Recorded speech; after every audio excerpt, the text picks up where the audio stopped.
Hello and welcome to another episode of Throttle Stop Garage.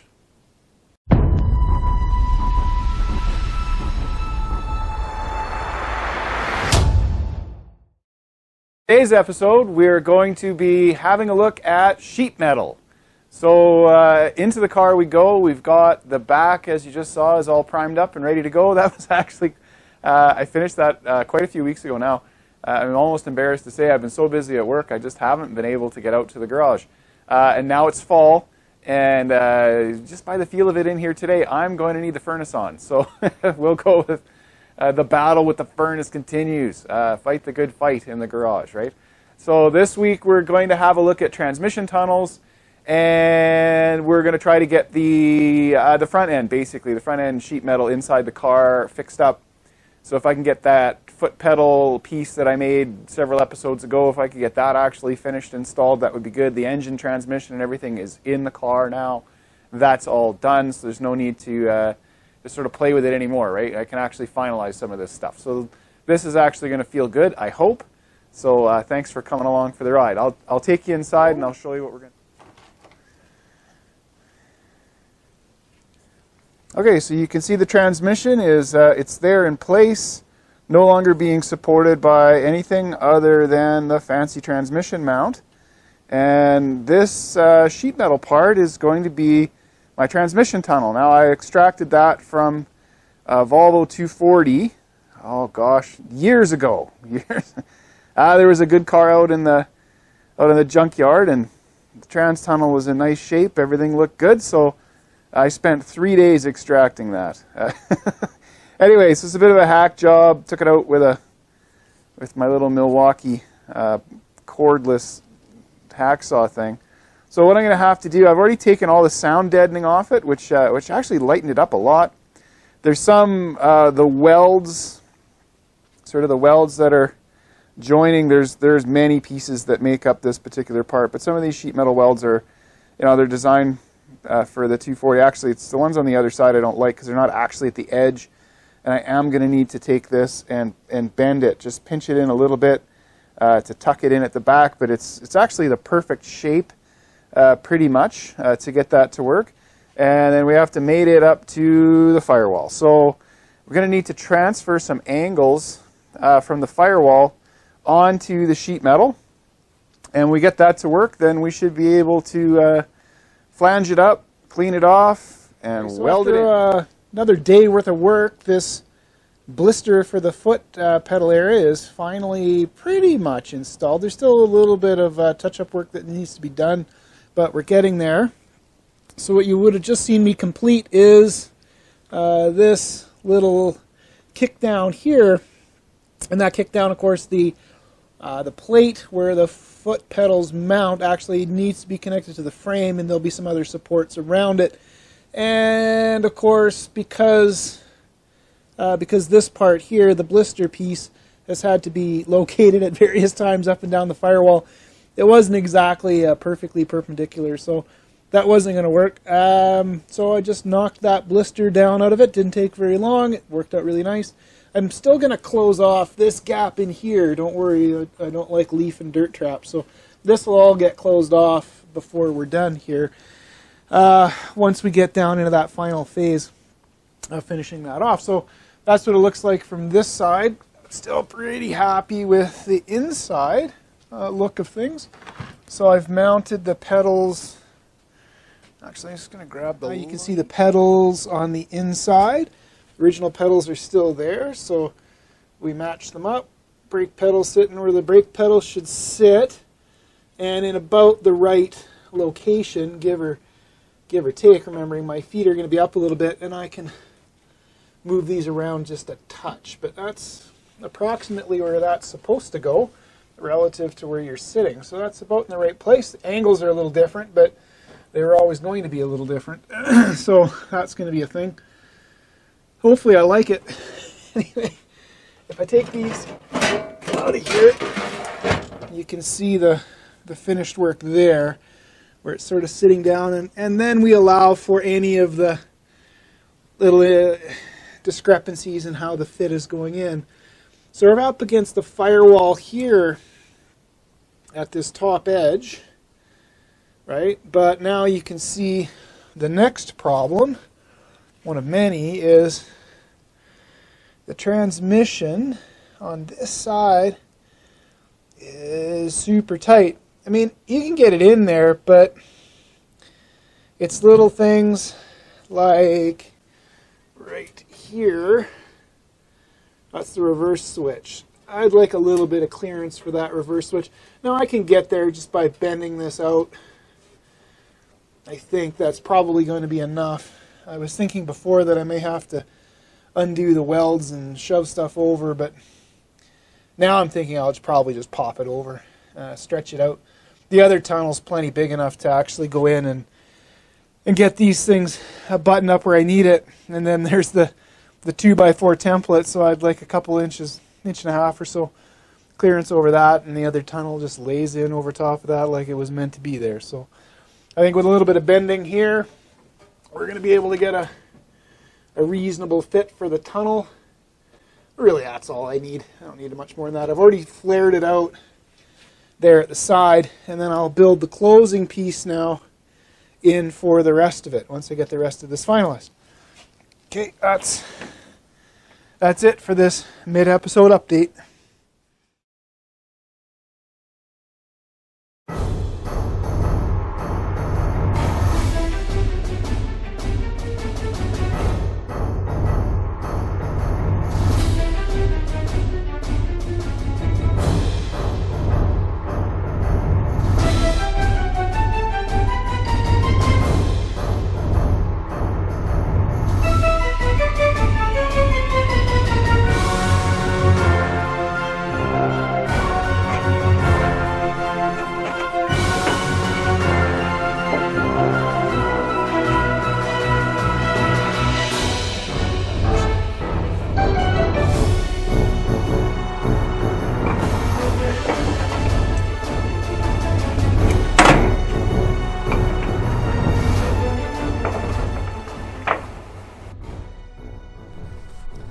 Alright, so with the edge of the panel here, I'm just flattening out that flare where it used to sit on the floor of the 240. I thought I could just stretch it down, getting some of the...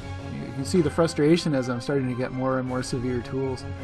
It had stretched, so I needed to put some shrinks in it, so there I am just cold shrinking with a pair of modified vice grips, and then you just create a little tuck, trap the tuck with the other hammer, and then hammer it out.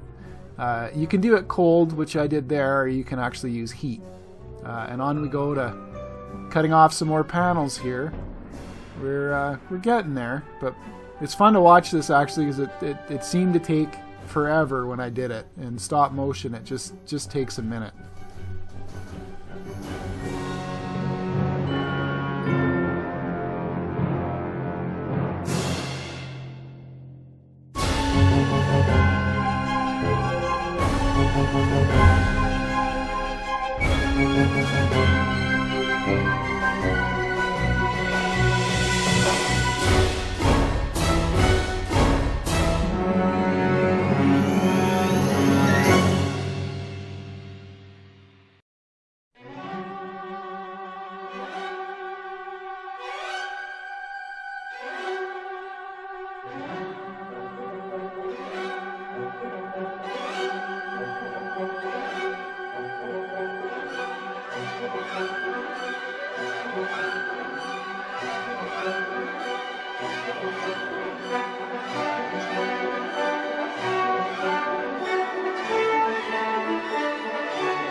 On this part here, you can see that as I'm going in and out of the car 100 times. Really, it was 100 times, it must have been. There was no way for me to get the shrink in that I needed. The tunnel sits at an angle there relative to the firewall, and I needed to get that to tilt back. So the easiest way to do it, you're not going to shrink that much metal out of the way. I had to cut and weld it. So the metal shaping people will be very upset that I was so brutal with it. But honestly, it's a transmission tunnel. I sort of wanted to get it done. I had to use that technique on the sides as well, where I'm, cutting and shrinking there. You see it there, and then I'm welding all this stuff back together. I've talked endlessly about creating a video on how to weld sheet metal. I've learned how over the years. So leave a comment in the comment section, right? If you'd be interested in seeing something like that. If you're not, I'm not. Hey, there's my wife. She's probably telling me to, maybe do something useful with my life.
This part probably took longer than any other part of the project. Actually, was fitting up these sides. I first discovered, of course, that they need a little shape. I always knew they were going to needed to be shaped on the sides to match the shape of the tunnel. I had to do that actually twice on one side and once on the other. I explain a bit of that later, but sometimes you go a little too far and then you have to come back. But it actually needed shape within the panel to catch the roll of the tunnel as it sort of comes up. So here I've got the sandbag out. I don't have an English wheel or anything like that just yet. I'm trying to make one, but I'll get there someday.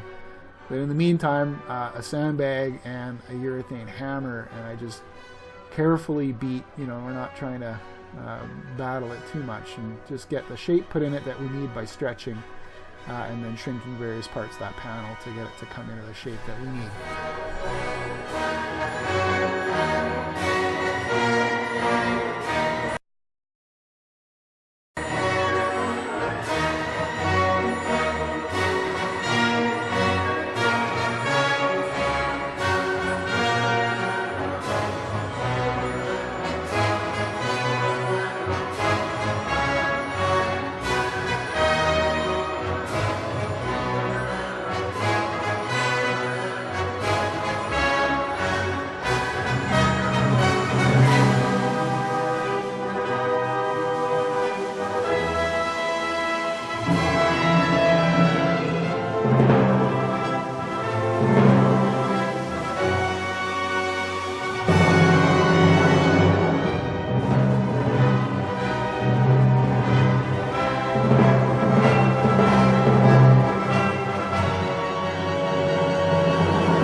Well, after that long weekend of work, we've got the transmission tunnel is just about ready to weld up.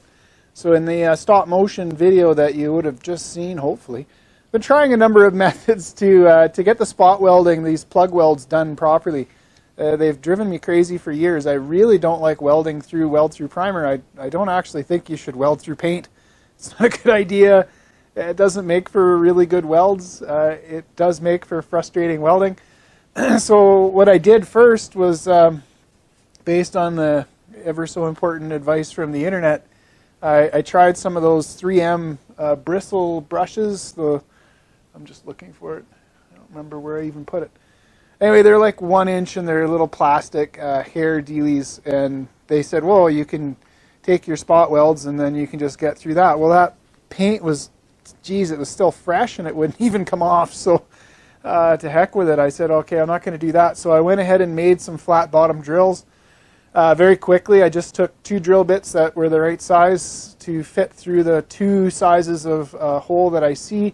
So when I'm doing the choose your own adventure ones down here, those are 1/4 inch-ish holes. I think they're 4 mils. The other, or 5, no, that'll be 6 mil.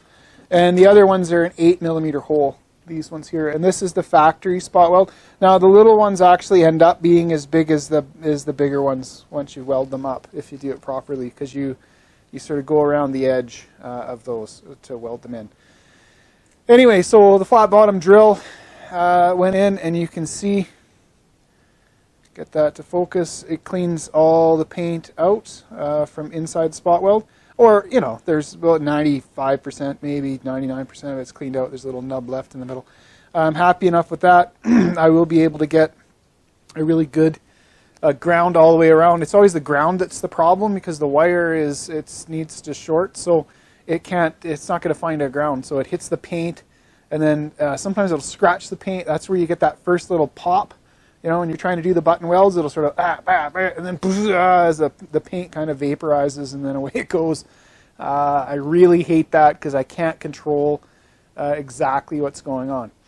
Anyway, I only have a little bit of time left on this one tonight, so just going to hammer it out and get all these spot welds just all the way around the tunnel done, because that makes the tunnel done. We still have to address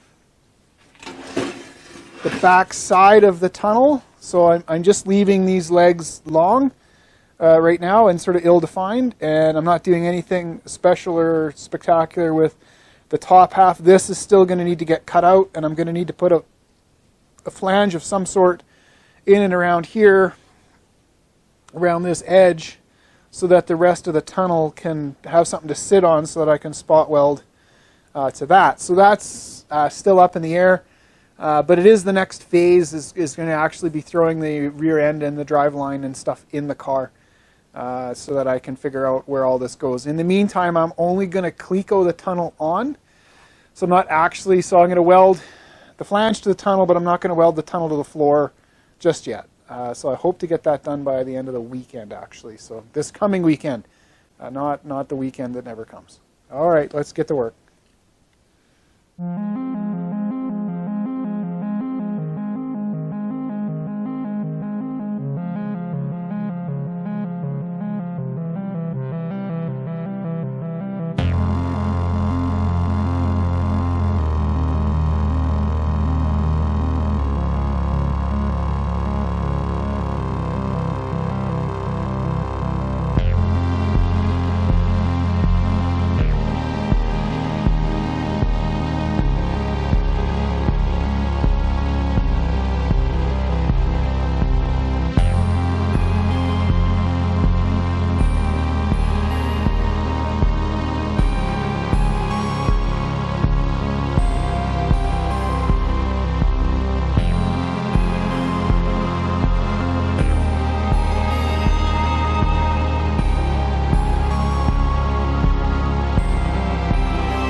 I just wanted to make sure that I've got ample clearance here. You know, now I've got, I don't know, there must be 3/4 of an inch. But this other sheet metal still has to get fixed. Horrible to try to get, oh yeah, I've got an inch here. So that's lots. There's 3/4. That's fine. So I trim this out. I'm going to have to remove this blister anyway. That was always in the cards. And then this floor, of course, remember, I put the floor in. And down here at the bottom, here, it's got a bit of a bulge to it. So all I'm going to do is cut the floor, fold it up, and then tack that part on once everything's fitted in properly. So we're still not out of the woodwork yet, but boy, we're getting close. Gee, that was a lot of work. I think I went at that for about an hour just to get that done. Crazy. The other side is, now that I'm smarter, the other side won't be, I'll be done in like 10 minutes. It's pretty typical for me though, so any home gamers, don't feel bad. I'm a home gamer too. Like, here we're good. Like, this is the same clearance. That's the edge of the floor that I just cut out. It's sitting, you know, sitting right on top of it, but this moved around quite a bit from where it was originally. The tunnel will still fit on it. Again, all I'm going to do with this stupid tunnel is we'll just stretch it. It'll stretch easily enough to attach to this. I'm trying to leave that top edge, by the way. I'm trying to leave that top edge, trying to get it as straight as I can. Like, I put some shape in it where it needs some shape to sort of curve. But then around that top edge where it joins the other panel's really flat. So I'm trying to also maintain that flatness. So I'm going to have to come in and put a few shrinks in there as well to try to straighten that out. There's no point in forcing sheet metal. Eventually it'll bite you. So, looking good, but taking way longer than expected. Hey, there's the furnace. Welcome back to winter, by the way.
Well, as we get the last spot welds in, we're just about finished up the tunnel flange. I can't believe this took me 4 days of work, and, well, about 4 nights, too, actually. Not a word of a lie. That's how much footage is in there.